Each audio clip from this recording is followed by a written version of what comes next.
next speaker is Miss Amani, who will be giving a talk titled The Impact of Neuromarketing Advertising on Children, Intended and Unintended Effects. Miss Amani, please take the floor.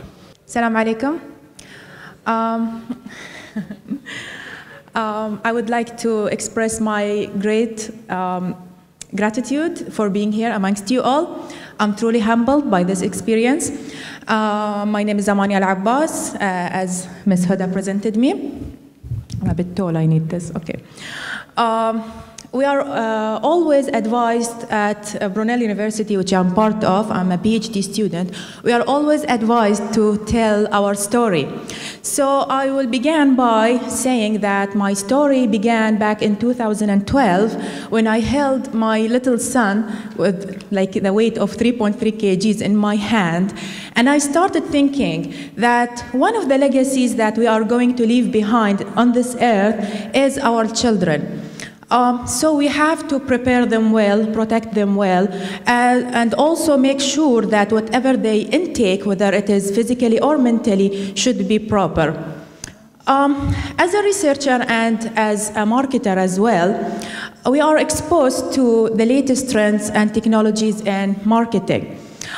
The average child till the age of 12 view around 25,000 ads till the age of 12. That's not including online ads. So you would imagine how many times your kids are viewing ads. Companies spend around $17 billion a year on advertising. So you would think that they will need or want the advertising to be effective. They won't spend all that money to just go to waste.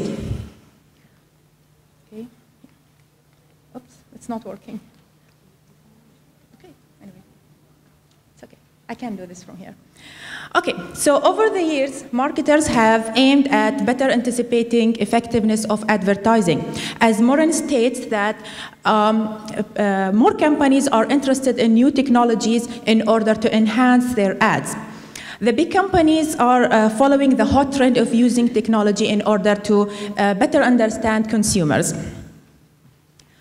Okay, so how did neuromarketing emerge? Due to breakthroughs in neuroscience field, as well as the need to recognize and understand consumers, as well as advancement in technology-based ads, this all led to the emergence of the field of neuromarketing. Okay, so what is neuromarketing? It's basically the direct application of brain images, scans or other measurements to detect brain activity. You will think that these things do not exist. Well, they exist and they are implemented since 2004. Major corporations like CBS, Disney, Google, and other companies, as well as political candidates, they all using neuromarketing. This basic framework or model is proposed by Wilson 2008 that highlights how neuromarketing is applied in the real world. So as you can see in the first stage, they will have the screening phase. Okay, the second stage is basically when neuromarketing is introduced. So they will give you or they will show you an ad, and then they will measure your brain activity in order to correctly measure if the correct response of your brain. So there are so many levels in the brain, or so many areas, excuse me, that needs to be activated while looking at this ad. So we want to make sure that we are generating the correct reactions. Okay, so then it is iteration process. So we go back and try again and go back and try again till we get the most effective ad. Okay, so this figure by Kumar 2015, it shows you the levels of brain. We have basically 3 levels in our brains. It is the primitive one, which is it is responsible for your intuition, subconscious, and basically your instincts, like the basic things. And the second one is the emotional one, where you feel things, scared, excited, and this stuff. And the last one is the conscious one, or the cognitive one, which you analyze things in that stage. So for advertising to actually make sense or be effective, we have to stimulate the primitive and the emotional brain, which is the basic two, in order to evoke the emotions, to signal the cognitive stage or cognitive brain to analyze information and do the, or behave and actually buy something. However, our children, basically from 7 to 12 years old, are in a critical age that they are not basically able to fully use their cognitive brain and analyze information correctly. So they are basically maybe not able to fully understand that this is a selling intent and this might not be true. So according to that, there are some classification for the effects of marketing, or basically the advertising. We have the empowered child paradigm and the vulnerable child paradigm. For the empowered child paradigm, it means your children do have the cognitive skills to analyze advertising. It means that they can understand and analyze that this is a selling intent, this is an advertisement. Okay, I like it, I like the product, and I'm able to assess that if I need the product or not, and then I'll decide if I want it. Okay, so basically they are able to understand that this is an ad. So they are empowered, they have information, they have what we call media literacy. But what if your children falls in the vulnerable child paradigm? Then you will have the unintended effects, which is the byproduct of marketing or the advertising. Then we have materialism. Materialism, basically it means that children will base their happiness on materialistic items, like having things, having expensive products.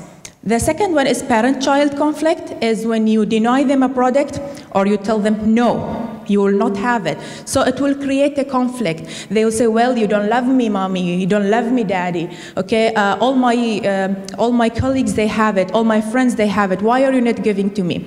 So it might cause them to think, yeah, you don't love me. Also, unhappiness, which is basically expressed in disappointment and frustration, when they realize that these products may not actually perform as the ad, because it's an ad.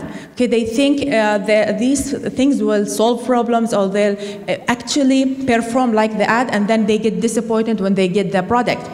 Also, the last thing is unhealthy eating habits. It means that sometimes these children do not understand the nature of the ad, and some of these ads may lead to people buying more unhealthy snacks. Okay, so if your child is empowered, then it falls into this category. So they have the cognitive effects, affective effects, and behavioral effects. It means that when they see the ad, they understand, they kind of process their feelings correctly, and then they make the purchase intent correctly. For the unintended effects, it means that these children are unable to do that, and they will maybe get harmed by all of these factors. We have the 4 factors. Basically, this is the resultant of the literature review, which is a proposed conceptual framework that I will be testing, inshallah. I'll be using quantitative analysis, and this is basically what it looks like.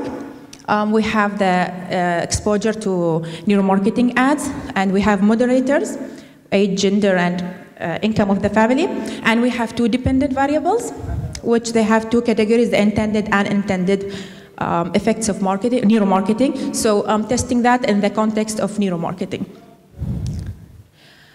For the conclusion, children are the most impressionable sector in our society. So by performing this test, I hope I can come to a conclusion whether our children fall in the empowered child paradigm or the vulnerable child paradigm, and if any, how can we use it? If they are empowered, actually, how can we use that to deliver more of better lifestyle, or for example, more of social responsibility concept? But if they fall in the vulnerable paradigm, then we have to combat that by increasing their media literacy and make them really aware and understand that these are ads. They are not true, not always going to be truthful. Thank you so much. Any questions? Thank you, Ms. It was a bit fast. Thank you very much for keeping your presentation short. Now the question. There are so many legal implications regarding the ads addressed to children. Yes. And even in law, we have some harsh penalties when somebody is misusing the children or giving them misrepresentation or unclear factor. Did you try to cover this in your research, or at least to see? Yes. Because there are very specific laws. Yes, there is. That take care of this part, and it is very essential, very important. Yes, there is. To protect the children. Yeah. However, mostly the marketing sector is self-regulated. It's not controlled by any government. It is self-regulated sector. And marketing is, according to the local news, it's not the local news, sorry, I think The Economist, yes, The Economist, in 2011, marketers are the least trusted profession next to lobbyists. You'd imagine they don't trust us, okay, for an obvious reason, because when you say marketing, it's an oxymoron. You cannot have ethical marketing. Basically, marketing is not ethical. I'm trying to sell you something, so it is bound to be unethical. It's bound to be unethical, but you can regulate it. So there are some moves and there are some associations that are trying to regulate that. One of them is NMSBA, okay, which is related to neuromarketing, as well as some like candidates, parliament candidates, like in France, they banned neuromarketing at all in France. They cannot be used unless it is for a medical reason or for a societal like benefit. Other than that, you cannot just use neuromarketing at all, not just for children at all. And also for the regulations, it's not that clear, okay? Like you can see Disney and McDonald's, they are all doing their advertising and nobody's controlling them actually. Okay, so they do their advertising. They are trying to be more socially responsible. They are trying to improve their strategies, but still it is a self-regulated sector. But in my research, I'm covering all of that. Thank you for your comment. Thank you. Thank you. A very dynamic presentation. This reminds me of something that used to be called subliminal advertising, which I think 20 years ago was made totally illegal. Yes. In most countries. Yes. And I would have expected, in part of your, certainly one of your research questions should we be doing this at all? Sorry? Should we be doing this at all? Yes. Because personally, I have no faith at all that private sector companies will follow any legal restrictions. If they are able to do this, they will do it. And I think that's where the big risk lies. Yeah, I'd just like to know what you think about that. Well, what you said is part of the hypodermic needle theory, which means like a magic bullet. It's like a magic bullet. It means that subliminally will lure you and alter your perception and control your thoughts. Well, that theory is obsolete as per the research. But however, now with the breakthroughs in neuroscience, they are actually trying to find the buy button, and looking at the latest literature, they are really close. I know that you would say that this shouldn't be there and shouldn't be used, but actually they are using it, and many big corporations, they are bragging that they are using it actually. Yeah, one of them is Google, Disney, also the major corporations like Yahoo, they are all using it and they are proud of it, and they give testimonials on these websites. They are saying that we are using it. And one thing that you might get even more concerned, that one of the winning advertising that is done by neuromarketing, enhanced by neuromarketing in 2009, it won the best advertising in the Super Bowl. It was for the movie Up, which is for children. It's by Pixar, which is owned by Disney, and it can show you how powerful that ad was because of neuromarketing. So actually it was ranked the best.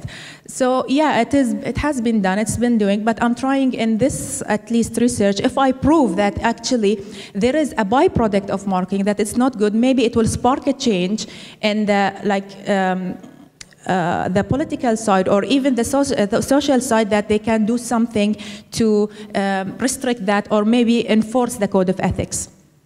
Thank you. congratulations on this further progress. I remember when you were gladly talking about this distinguishing between intended and the non-intended variables or effects of neuromarketing.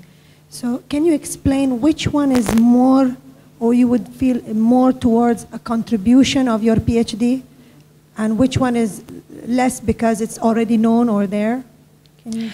Well, in my area, for this model, it hasn't been tested in neuromarketing at all. So I'm being honest, I really don't know the result yet. I don't want to speculate yet because it's a new area and it's a new settings. I hope that our children are empowered, but if not, then we have to do something about it. If they are actually falling in the vulnerable side, then we have to maybe impose or propose something to combat that, which is media literacy, increase the media literacy for them. It means introduce some courses or introduce like some seminars for children at school to tell them that this is an ad, to make them understand that they are ads. So whatever the results are, we are inshallah going to do something about it. Contribution will be there regarding whether it is intended or unintended. So you mean the child being found out to be empowered or non-empowered, is it related to any of the intended, non-intended? Yes. If the intended factors, like I will find that they have more impact, that the child is empowered. If the unintended has more impact, then the child is vulnerable. Yeah. Going to have only one question. Only one question over there. Yeah. I think the real war is the war of data generated by our kids, not only ads. Because you have data that feeds those companies with their tools of data analysis, and they will target better way our kids. The data generated by our kids, this is the real problem. Mm-hmm. It's not, you didn't depict this in your presentation, mm-hmm. and the model you presented, it was 2008, 10 years ago. So I think now we are using clouds daily basis, and the speed and the power of clouds is really exponential. It's not even linear. So you have to take into account this into your research and tell us exactly what is the real model you have to adopt nowadays for our nowadays. I think now. The one that I presented in the beginning. 2008 is too old. 2008, yeah. It's just how neuromarketing works. It's not my model. It's proposed by Wilson, 2008. Yeah. Is there any other models available now? No, not really. Not really. Not really. Thank you. Thank you very much. Thank you, everybody.